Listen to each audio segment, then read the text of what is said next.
Сәлеметсіздер ме балалар? Сәлеметсіз. Балалар, біз қазір кішкентай тілмаш атты мақал-мәтелдер сайысын өткізетін боламыз.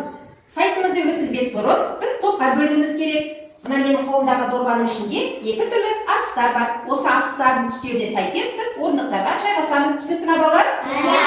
Олай болса, қане асықты аламыз.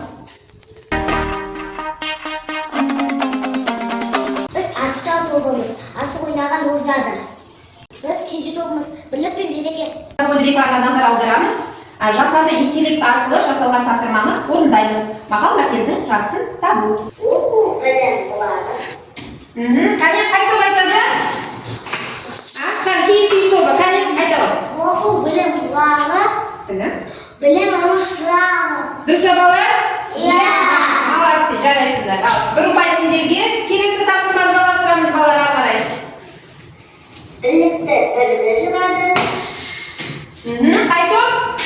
Киіз үй тобы ма? Қане айтамыз.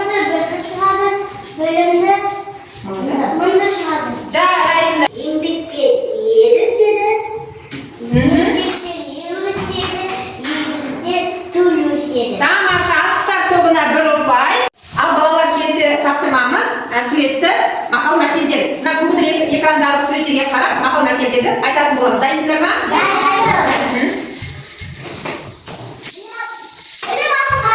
Жақсы, киіз үй тобына бір ұпай.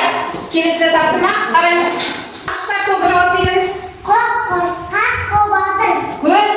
Қорқақ қобатын. Жақсы, дұрыс таптыңдар балалар. Бір ұпай сендерге. Қане келесі ағарай тапсырмамыз. Қане, жақсы, жарайсыздар. Несі асықтар тобы. Қане айтамыз. Қандай мақал-мәтел? Отанды сүю отбасымен басталады. Тамаша, жарайсыздар. Қайсыздар, киіз үй тобы. Тамаша, бір ұпай сендерге. Дұрыс айтыңдар балалар. Ал балалар, біздің бүгінгі сайысымыз аяқталды. Ал енді біздің қай топ жеңіске жеткенін анықтайтын боламыз. Тағы ұпайымызды санап көрейікші, қане.